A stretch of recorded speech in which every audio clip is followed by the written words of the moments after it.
วิ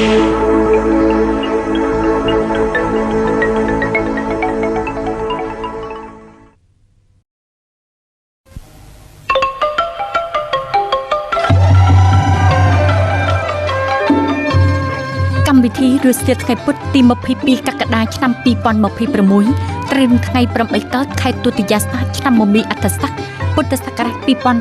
2570រួមមានម៉ោង 13:31 នាទីបទជការអនុវត្តបច្ចេកវិទ្យាក្នុងការដកស្រាយនីតិវិធីរដ្ឋបាលម៉ោង 13:50 នាទីភាពយន្តប្រទេសក្រៅរឿងដោះរបាំងមុខម៉ោង 14:35 នាទីនាទីវៀតណាមទឹកដីនិងមនុស្សម៉ោង 15 នាទីសិល្បៈភូមិស្រុកមនោរម្យភូមិឋានមនោរម្យម៉ោង 15:30 នាទីបទជការផ្ដល់ឱកាសសម្រាប់ព្រួយផុតពីភាពក្រីក្រម៉ោង 16 ភាពយន្តប្រទេសក្រៅរឿងយុវវ័យនិងក្តីប្រាថ្នាម៉ោង 16:45 នាទីបទជការកសិកម្មបៃតងមកពីប្រើប្រាស់ធម្មពលកកើតឡើងវិញនិងវិលជុំ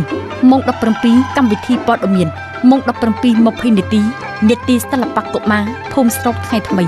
ម៉ោង 17:40 នាទីបទជការបណ្ដុះចំណេះដឹងនៅស្រុកស្រែ